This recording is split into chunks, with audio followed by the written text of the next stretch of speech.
Olá, sejam todos bem-vindos ao podcast Sua Saúde. Eu sou Marcelo Reis e hoje eu tenho o prazer de receber aqui a doutora Luísa Aguiar, que é médica, ginecologista obstetra. Seja muito bem-vinda, doutora Luísa. Obrigada pelo convite, doutor Marcelo. Prazer estar por aqui. Luísa, eu gostaria de conversar com você hoje de um tema muito importante, que é menopausa. Um estudo recente demonstrou que mulheres brasileiras entram na menopausa em média aos 48 anos de idade e que muitas delas, quase 50%, não procuram tratamento ou porque não sabem o que é menopausa por falta de informação ou porque ainda existe um tabu para falar sobre menopausa.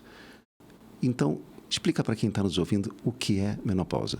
Bom, a menopausa é um diagnóstico clínico, né? Quando a gente fica 1 ano sem menstruar.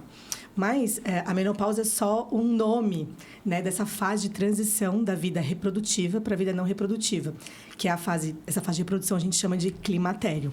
Então, na verdade, essa transição aí que vai deixar a mulher não mais poder ter filhos e que vai acarretar uma série de sintomas pela diminuição hormonal. E quais são os sintomas de climatério? Explica pra gente o que é climatério. Então, climatério, como definição, é essa fase de transição, onde a gente vai poder ter sintomatologias diversas.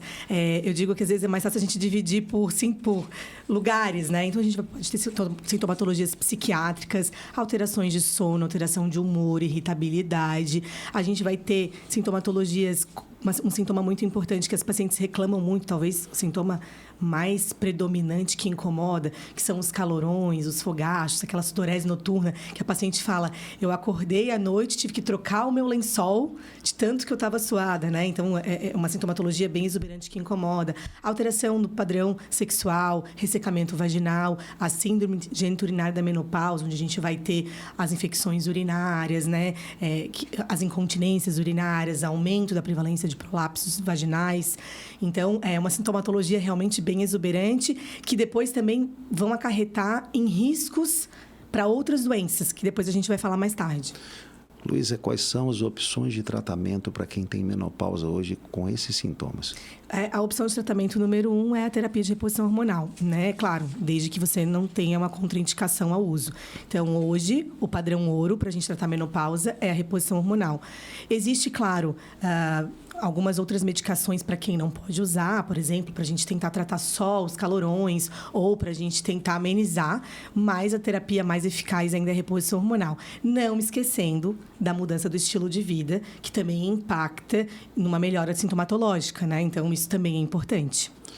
Toda mulher na menopausa é obrigada a fazer reposição hormonal ou existem outros tipos de tratamento? Não, toda mulher na menopausa não é obrigada a fazer reposição hormonal. Claro, a gente vai sempre olhar a sintomatologia e tentar tratar a sintomatologia. Porque, por exemplo, eu posso ter uma mulher que só tem ressecamento vaginal. Essa mulher que só tem ressecamento vaginal, talvez não precise fazer uma terapia de reposição hormonal sistêmica. Ela pode fazer um tratamento só vaginal. Então, não é todo mundo que vai tratar. Luísa, a menopausa pode afetar a saúde mental das mulheres. Eu queria te perguntar de que maneira isso pode ser tratado, de que maneira essa saúde mental é afetada na menopausa? Pode ser afetada com uma série de, não de doenças, mas com uma série de possibilidades. Então, a irritabilidade, a alteração de humor, a insônia. E aí, você vai ter que entender agora está muito na moda o nome fog mental, que seria essa sensação de névoa, de esquecimento. Então, a gente vai ter que entender da paciente qual é a sintomatologia para pensar no que a gente pode usar de tratamento. Medicações psiquiátricas, a própria terapia de reposição hormonal, a correção do sono, às vezes até a higiene do sono associada a uma medicação para indução do sono, é interessante. O acompanhamento psiquiátrico e psicológico também estão indicados nessas alterações emocionais e mentais, porque isso também vai ter uma série de impactos na vida social da paciente. Se a gente for parar para pensar, né, a relação com o parceiro, a relação familiar, a relação no trabalho, então, a gente precisa se preocupar com isso, não só com outra sintomatologia que não essas. Dieta e exercício físico são importantes no tratamento da menopausa? Importantíssimos, talvez, né? Lá o checklist número 1, né? A atividade física é importantíssima. Lembrando aqui que eu acho que vale a pena a gente reforçar que a atividade de força é muito importante, pensando aí na evolução para a osteoporose. Então, as mulheres têm uma indicação de fazer atividade de força pelo menos 3 vezes na semana, associada a uma alimentação balanceada, com diminuição da quantidade de açúcar, não esquecendo do consumo proteico, que a gente diminui a massa muscular, né, com com o evoluir da idade, então a gente tem uma tendência a fazer sarcopenia. Então, é importantíssimo a gente controlar a alimentação e a atividade física, porque pode ser um diminuidor de sintoma. A menopausa pode alterar o libido das mulheres. E é um sintoma comum, né? Uma queixa comum. Como é que a gente pode tratar isso, Luísa? Sem dúvida nenhuma, acho que talvez a principal queixa, às vezes o que leva o paciente ao consultório é justamente essa alteração sexual, né? Então, reconhecer se a queixa é só a diminuição da libido e a gente tem só um desejo sexual hipoativo, ou se tem alguma outra condição como ressecamento vaginal, uma dor na relação, e aí a gente pode, de novo, usar terapia de reposição hormonal sistêmica quando existem outros sintomas, terapia de reposição hormonal local, vaginal. Hoje a gente pode também lançar mão do uso das tecnologias para atrofia vaginal, por exemplo, laser vaginal, radiofrequência, né? Às vezes tratar, quando é necessário cirurgicamente, uma incontinência, um prolapso, que também vai vir junto disso, porque tudo isso, né, lembrando que a libido, eu brinco que a libido é uma fatia de uma pizza em relação a todo o desejo sexual. Então, a gente precisa e deve olhar para essa mulher, porque isso muda toda a qualidade de vida, né? Porque não podemos esquecer que a vida sexual impacta na saúde e bem-estar global, né? Então, é importantíssimo a gente olhar para isso. Qual que é a importância, Luísa, do autocuidado na questão menopausa? É a história de a gente se olhar, né? Então, atividade física, de novo, né? Quando a gente vai pensar em saúde mental, fazer, né, um acompanhamento psicológico, a questão da alimentação. Então, eu brinco que você tem que elencar aí, fazer um checklist no seu dia e procurar profissionais que tenham capacidade também para fazer esses tratamentos, seja o nutricionista, o personal trainer, o médico. Então, é importante a gente estar alinhado nesse sentido. É importantíssimo se olhar, né? Agora, tem muitos estudos, né, na medicina trazendo a meditação, por exemplo, como um outro autocuidado, mindfulness. Então, é bem importante a gente pensar nesse lado, porque muito da sintomatologia e da vida melhora só com isso que é, digamos, mais básico, né?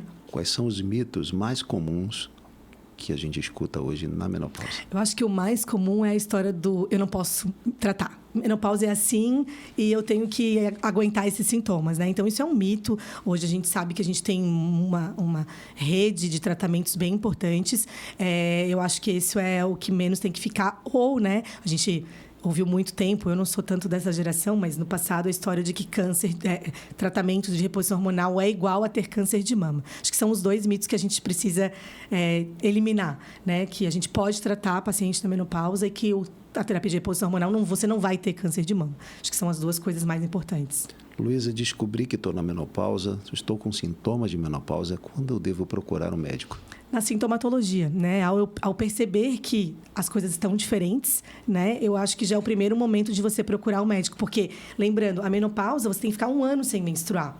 Então, na verdade, essa fase que antecede, que a gente chama de climatério, onde você já tem as várias sintomatologias, você pode procurar, porque a gente tem na menopausa, né, no tratamento da menopausa, a janela de oportunidade, que é esse momento ideal de a gente começar o tratamento. Então, quanto mais tarde a gente começar, mais a gente sai dessa janela de oportunidade. E quando eu saio dessa janela de oportunidade, eu posso aumentar o risco de fazer o tratamento. Então, é importantíssimo, aos primeiros sinais de sintomatologia, a gente procurar ajuda médica.